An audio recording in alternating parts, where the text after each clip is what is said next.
السلام علیکم ناظرین، میں ہوں میاں ندیم احمد، آپ دیکھ رہے ہیں 94 نیوز۔ ناظرین، کہتے ہیں کہ شاعر بڑا ہی حساس ہوتا ہے۔ اگر ہم موجودہ دور میں دیکھتے ہیں تو شاعری جو ہے وہ کم ہوتی جا رہی ہے۔ اس کی کیا وجوہات ہیں؟ کتاب کا پڑھنا جو ہے یہ بہت کم ہوتا جا رہا ہے، لیکن آج بھی ادب سے پیار کرنے والے لوگ، ادب والے لوگ جو ہیں وہ موجود۔ آج ہمارے ساتھ ایک ایسے ہی نوجوان شاعر بھی ہیں، استاد بھی ہیں، ہم ان سے بات کریں گے، طاہر صاحب ان سے بات کریں گے کہ کیسے وہ شاعری میں آئے۔ اب تو لوگ جو ہے وہ اور طرف نکل گئے ہیں، ٹیکنالوجی کی طرف نکل گئے ہیں، انہیں یہ شوق کیسے پیدا ہوا؟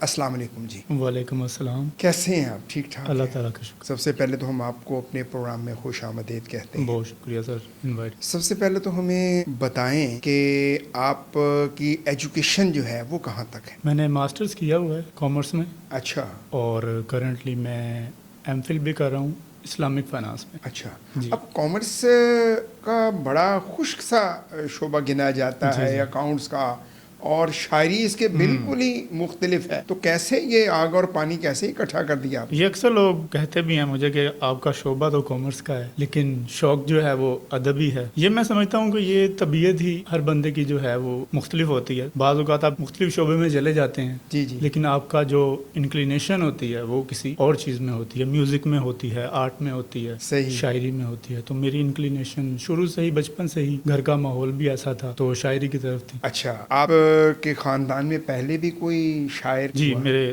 دادا جان وہ نعت خوان بھی ہیں، اور اچھا جی پنجابی میں وہ لکھا بھی کرتے تھے۔ والد صاحب نے بھی کچھ لکھا ہے، وہ بھی اچھا، میں اس نے کا مطلب آپ کو وراثت میں یہ چیز جو ہے۔ کہہ سکتے ہیں۔ کس قسم کی شاعری کرتے ہیں؟ میں مختلف قسم، مثلاً رومانوی شاعری بھی کرتا ہوں، اچھا اور جو سوشل ٹاپکس ہیں، سوشل پرابلمز ہیں، جیسے منتہا کا کیس بھی آیا تھا، اچھا، اس پر بھی میں نے لکھا، اور سائنس کے موضوعات پر بھی میں لکھتا رہتا ہوں۔ تو شاعری ہے کیا دراصل؟ مطلب یہ کہاں سے شروع ہوتی ہے؟ سر، شاعری کے بارے میں تو مختلف ادوار میں لوگوں نے بہت سی باتیں کہی ہیں، اور میرا بھی ایک نقطہ نظر ہے، کیونکہ ہر بندے کا ایک اپنا نقطہ نظر ہوتا جی ہے۔ جی۔ تو میرے نزدیک تو شاعری جذبات، احساسات اور محسوسات کا فنکارانہ اظہار ہے۔ صحیح، میں اسی کو شاعری سمجھتا ہوں، اور یہ جذبات، احساسات اور رویے آپ کے بھی ہو سکتے ہیں اور کسی دوسرے کے بھی ہو سکتے ہیں۔ مثال کے طور پر جب شاعر کہتا ہے کہ میرا محبوب بے وفا ہے، ہاں تو وہ اصل میں اپنے محبوب کے رویے کو جو ہے وہ بیان کر رہا ہوتا ہے۔ صحیح، اور اسی طرح جب وہ کہتا ہے کہ میں دکھی ہوں، تو وہ اصل میں اپنی کیفیت بیان کر رہا ہے۔ اچھا، عام طور پہ یہی دیکھا جاتا ہے کہ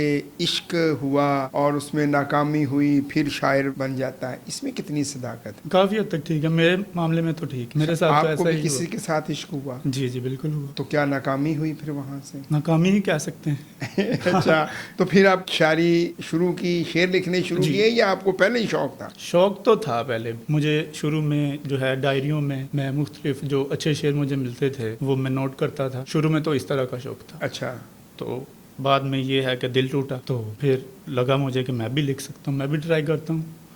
تو یہ ہے کہ شروع میں جو لکھا وہ ذرا بے وزن تھا۔ اچھا، بعد میں اساتذہ نے بتایا کہ آپ نے جو لکھا ہے وہ بے وزن ہے۔ کافی 250-300 غزلیں تھیں جو میں نے پھر یک قلم چاک کر دی اور ان کو پھینک دیا۔ صحیح، پھر نئے سرے سے شروع کیا، علم عروض سیکھا، جس سے پتہ چلتا ہے کہ آپ کا کلام وزن میں ہے یا نہیں ہے۔ اس کے بعد پھر میں نے نئے سرے سے لکھا۔ آپ سب سے زیادہ کس شاعر سے متاثر ہیں؟ متاثر تو میں بہت سے شعراء سے ہوں، جن میں غالب سر فہرست ہیں۔ صحیح، اس کے بعد اقبال اور میر سے بھی بہت حد تک متاثر ہوں، اور جو کلاسیکی شعراء ہیں جن میں داغ دہلوی بھی ہیں، صحیح، ان سے بہت متاثر ہوں، اور نیو کلاسیکل شعراء میں فراز، فیض، ان سے متاثر ہوں۔ موجودہ دور میں آپ کس سے، جو اس وقت کے موجودہ ہمارے شعراء حضرات ہیں، زندہ شاعروں میں، زندہ شاعروں میں کافی نام ہیں۔ ظہیر مفتی صاحب ہیں، لاہور میں ہوتے ہیں، اور عباس تابش صاحب ہیں، ہاں، ان کا میں بہت فین ہوں۔ وہ میرے ہم نام بھی ہیں عباس، میرا نام طاہر عباس ہے، تو وہ بھی ان کے نام میں بھی عباس آتا ہے، اچھا اچھا، اس وجہ سے بھی، اور وہ عمدہ لکھتے بھی ہیں اس وجہ سے بھی۔ اور عمار اقبال صاحب ہیں، وہ مجھے بہت پسند ہیں، اور علی زیون صاحب، وہ ہمارے ہمسائے بھی رہ چکے ہیں، اچھا، ان سے متاثر ہوں، وہ بھی مجھے یعنی پسند ہیں۔ تو آپ کا کوئی استاد ایسا جس سے آپ نے سیکھا ہو، اپنی شاعری ان کو دکھائی ہو کہ میری یہ جو چیزیں ہیں اس کی جو ہے وہ نوک پلک کر دیں؟ شروع میں کوئی استاد نہیں تھا، اچھا، وہ وقت ہی استاد تھا اور صحیح، تجربہ ہی استاد تھا۔ جیسا کہ میں نے آپ کو پہلے بتایا کہ 250-300 غزلیں میں نے لکھی، اچھا، जो कि बेवजन थी। सही। बाद में मुझे पता चला कि ये बेवजन है, तो वो मैंने फेंक दी और फिर मैंने खुद से ही सीखा, किताबें पढ़ी, मुझे किसी ने बताया कि ये किताब है जो आपको पढ़नी चाहिए। सही। तो वो मैंने पढ़ी, उससे किसी हद तक मुझे जो है नॉलेज मिला उसका। उसके बाद एक उस्ताद जो हैं वो मुझे मिले थे, अभी मेरे जहन में शायद नाम नहीं उनका आ रहा, और फिलहाल मैं ज़हीर मुफ्ती साहब जिनका मैंने नाम लिया है उनसे इस्लाह लेता हूँ। अब शोरा की महफिल वगैरह होती हैं, तो कभी ऐसी महफिलों में जाने का इत्तेफाक भी हुआ होगा? जी जी, बहुत बहुत होता रहता है, लाहौर में बहुत आना जाना रहता है इस हवाले से। अच्छा। सियालकोट में मेरे दोस्तों की बज़्म है, वहाँ जाना होता है। इवन फैसलाबाद में भी बहुत सारे दोस्त बुलाते रहते हैं। कोशिश मैं ये करता हूँ कि फैसलाबाद में ही रहूँ, क्योंकि मैं थोड़ा, क्या कहना चाहिए, हार्ड हराम हूँ, पंजाबी का लफ्ज़ इस्तेमाल कर रहा हूँ, सुस्ती थोड़ा सा काहिल हूँ, और इस वजह से। अच्छा, ये आम तौर पे शोरा में ये चीज़ पाई जाती है कि वो जो है वो सुस्त रवि का शिकार होते हैं, इसकी क्या वजह है वैसे? क्योंकि वो कुरान ने भी कहा है ना कि शायर ख्यालात की वादियों में घूमते रहते हैं, तो बस वो ख्यालात की वादियों में घूमते रहते हैं। वैसे आजकल बहुत सारे शायर प्रैक्टिकल भी हैं, वो बहुत एनर्जेटिक भी हैं, काम भी करते हैं, बिजनेस भी करते हैं और शायरी। अच्छा, आजकल मज़ाहिया शायरी का बड़ा है, अगर अहमद सईद को देखते हैं या दीगर देखते हैं, तो वो देखते ही देखते कहाँ के कहाँ पहुँच गए। तो आप मज़ाहिया शायरी और रोमानवी शायरी और संजीदा शायरी को आप कैसे देखते हैं? मज़ाहिया शायरी तो हमारी उर्दू रवायत में शुरू से ही रही है। जी जी। अकबर इलाहाबादी साहब से शुरू करें तो मौजूदा इवन इकबाल और गालिब इन लोगों ने भी मज़ाहिया शायरी की है। मैं ये समझता हूँ कि इसमें जो है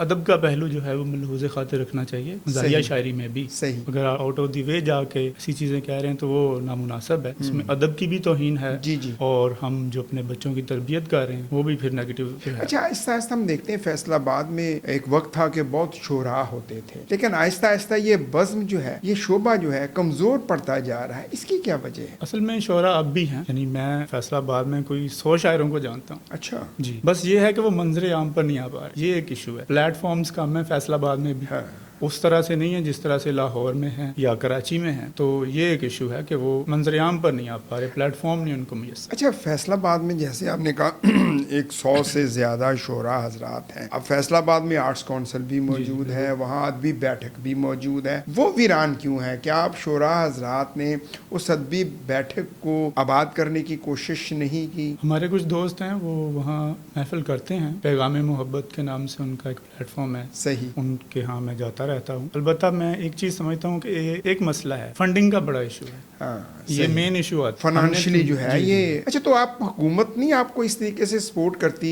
कि इस तरह के आपके अदबी लोग जो हैं, जो अदब से लगाव रखते हैं? बस अब दौर बदल गया है, मेरे ख्याल से अदब को उतनी अहमियत नहीं दी जा रही जितनी के दी जानी चाहिए। पहले अदवार में तो नवाब होते थे, बादशाह होते थे, जी जी, बाकायदा वज़ाइफ लगे होते थे शायरों के, मिर्ज़ा गालिब का वजीफ़ा लगा हुआ था, और भी बहुत सारे शोरा थे जिनका बाकायदा हुकूमती सरपरस्ती में वो काम करते थे। लेकिन अब ये है कि ये ट्रेंड ख़त्म हो गया है, मालूम नहीं इसकी क्या वजह है। अलबत्ता ज़रूरत ये है कि हुकूमत को तवज्जो देनी चाहिए। क्या आपको भी क्या आमद होती है या आप कुछ सोच के फिर शायरी करते हैं? हाँ, दो ही तरीके हैं ना, यहाँ कुछ सोच के करते हैं, इसको आवरद कहते हैं, हाँ। या आमद हो जाती है, स्पॉन्टेनियसली कोई शेर आप पर नाजिल हो गया। मैं क्योंकि मूड का बंदा हूँ, अपने मूड का, मिजाज का, सही, तो जब मुझ पर उतर रही हो शायरी में तभी लिखता हूँ, अदरवाइज मैं लिखता ही नहीं हूँ। अच्छा। एक इशू है कि रात 12 बजे ही मुझ पर शायरी उतरती है। आम तौर पे शोरा यही है, या तो किसी वीराने में बैठे हों या किसी दरिया के किनारे हों, माहौल ऐसा हो, तो क्या ऐसा ही होता है? माहौल का तो इतना मेरे ऊपर जो है इफेक्ट नहीं पड़ता। अच्छा। मेरे करीब 20 लोग भी बैठे हों, लेकिन अगर वो एक तबीयत में उस तरह की चीज़ आ गई है, कोई ऐसा ख्याल उतर आया है, कोई ऐसा शख्स सामने से गुजर गया है या कोई ऐसा हादसा जहन में आ गया है, तो फिर फौरी तौर पर वो आमद हो जाएगा, वो मुझे नोट करना पड़ेगा। मोबाइल में आजकल नोट करते हैं, आज वो किताबों का दौर नहीं रहा कि नोटबुक में नोट करें, मोबाइल पर फौरन नोट कर लेते हैं। महबूब पे कितनी शायरी की है सारी जिससे आपको इश्क? सारी महबूब के लिए है, सारी महबूब पे 0 से लेकर 100 तक सारी शायरी महबूब के लिए। तो उसे एहसास नहीं हुआ के बारे में? असल में उसकी और हमारी राहें जुदा हो गई। अच्छा। वो पहले तो हम 5वीं क्लास में जब पढ़ते, अच्छा 5वीं क्लास, अच्छा आपको ये इश्क 5वीं क्लास में? 5वीं क्लास में हो गया था। अच्छा जी, मैं थोड़ा तेज बच्चा था, मेरे जो सेंसेस थे वो जल्दी उजागर हो गए थे। 5वीं क्लास में इश्क, और 6वीं 7वीं में 8वीं में मेरे ख्याल से जाके वो स्कूल चेंज हो गया। तो घर से मार वगैरह नहीं पड़ती थी तब इस तरह के काम? नहीं, कभी भी नहीं। अच्छा, घर वालों को नहीं पता था? हाँ, वो बच्चे थे ना, छोटे बच्चे, उस वक्त बिल्कुल एहसास नहीं था। बिल्कुल। और बाद में ये है कि उनका स्कूल अलग हो गया और मेरा अलग हो गया। अच्छा। तो ये एक बीच में दरार पड़ गई। बाद में मैंने उनसे मुलाकात भी की है, इसके अलावा भी।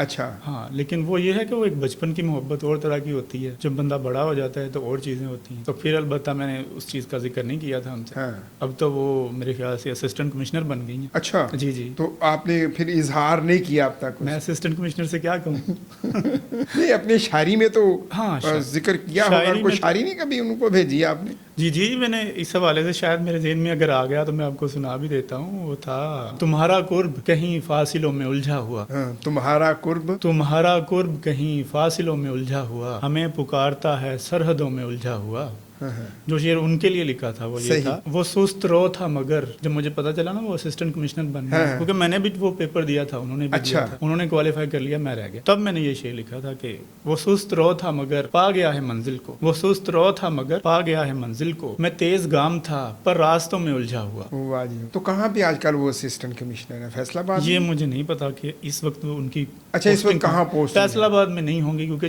जिस सिटी में आपकी रहायश होती है वहाँ गालिबन नहीं लगा। वो फैसलाबाद से ही ताल्लुक था उसका? जी जी, वो फैसलाबाद में। अच्छा, उनके पेरेंट्स इधर, जी, उनकी जी। शादी तो नहीं अभी हुई? देख के तो लगता था नहीं हुई। अच्छा, देख के लगता था कि जी। अभी नहीं हुई। हाँ। अच्छा, शायद दोबारा आपका मिलाप हो जाए। पता नहीं, मैं इस बारे में क्या कह सकता हूँ। मैं तो इस बारे में सोचता भी नहीं हूँ अब, क्योंकि अब अच्छा। पुरानी बातें मैंने वो भुला भी दी हैं। मैं दोबारा इस तरह लेकिन शायरी उसके लिए कर रहे हैं, वो चीजें आप कह रहे हैं वो भुला दी हैं, लेकिन शायरी आप कर रहे हैं। हाँ, मुकम्मल तौर पर वो कहते हैं ना, वो एक शेर मेरे ज़हन में, फिर अब मुझे शेर याद आ रहा है इस हवाले से भी। चले, हम चाहेंगे कोई हमारे देखने वालों को कोई अपनी ताज़ा नज्म जो आपने लिखी हो, ताज़ा शायरी हो, हाँ, मैं कलाम हो, वो जरूर सुनाएं जी जी। मैं ज़रूर सुना देता हूँ। बेवफाओं को आग लगने लगी, बेवफाओं को आग लगने लगी, बेवफाओं को आग लगने लगी, दिल रुबाओं को आग लगने लगी, वाह। एक देवी को छू लिया मैंने, एक एक देवी को छू लिया मैंने, देवताओं को आग लगने लगी। वाह जी वाह। एक देवी को छू लिया मैंने, देवताओं को आग लगने लगी, और उसके कपड़ों पे गिर गई चाय, उसके कपड़ों पे गिर उसके गई कपड़ों चाय, पे गिर गई चाय, कहकुशाओं को आग लगने वाह लगी, जी वाह। कहकशाओं को आग उसके लगी। कपड़ों पे गिर गई चाय, कहकुशाओं को आग लगने लगी, और उसके रुखसार की हरारत से, हाँ हाँ, उसके रुखसार की उसके हरारत से, रुखसार की हरारत से गांव गांव को आग लगने लगी, वाह जी वाह। और झील में उतरा है वो शोला बदन, झील में उतरा है वो शोला वो बदन, शोला बदन, अप्सराओं को आग लगने लगी, वाह। और मैंने बोला कि आदमी हो तुम, मैंने बोला कि कि आदमी हो तुम, और खुदाओं को आग लगने लगी, वाह जी वाह। थक के बैठे जो तेरे दर मांदा, थक के बैठे, थक के बैठे जो तेरे दर मांदा, हाँ। ठंडी छाँव को आग लगने लगी। ठंडी छाँव को आग लगने लगी। शायरी के हवाले से नौजवानों को, क्योंकि मैं खुद भी नौजवान हूँ, मैं अपने आप को भी जी, यही जी। कह रहा हूँ कि मुताला करें, ज़्यादा से ज़्यादा कुतुब पढ़ें। ज़रूरी नहीं है कि आप शायरी के ऊपर ही कुतुब पढ़ें। सही। शायरी के ऊपर यकीनी तौर पर आपने पढ़ा होता है, आपने गालिब को पढ़ा होता है, मीर को पढ़ा होता है, दाग को पढ़ा होता है, बाल को, फैज़ को, फराज को, इन सबको सब लोग पढ़ते हैं। अगर किसी ने नहीं पढ़ा तो उनको पढ़ना चाहिए। इसके अलावा जो जिंदा शायर हैं, जदीद शोरा हैं, उनको भी पढ़ा जाए। लेकिन इसके अलावा मैं ये समझता हूँ कि दीगर उलूम को भी पढ़ना चाहिए। सही। पॉलिटिक्स को पढ़ें, सियासियात को समझना बहुत ज़रूरी है। सही। अगर आप अच्छी शायरी करना चाहते हैं, फ़िलासफ़ी पढ़ें, फ़िलासफ़ी आपको डेप्थ देती है, सही। आपके ख्यालात को जो है एक नई जहत देती है। सही। तो मेरे ख्याल से ये सारी चीज़ें शोरा को, नौजवान शोरा को पढ़नी चाहिए। क्या समझते हैं, शायरी करने के लिए, लिखने के लिए किन चीज़ों का ख्याल रखें जो नए शायर हजरात? सबसे पहले तो मेरे ख्याल से ज़ुबानों बयान पर दस्तरस होनी चाहिए। सही, ज़बान व बयान पे पूरी दस्तरस होनी चाहिए। आपको पता होना चाहिए कि ये लफ्ज़ है, इसका क्या मतलब है, सही, और इसका डीपेस्ट मीनिंग क्या है, जो जी, इसका जी। मानवी मतलब है वो क्या है। फिर इसके अलावा आपके पास इल्म होना चाहिए, यकीनी बात है, उरूज का इल्म होना चाहिए, जी। मीटर्स का इल्म होना चाहिए, बहरों का इल्म होना चाहिए। ये दो बुनियादी चीज़ें हैं, उसके बाद आप लिखें।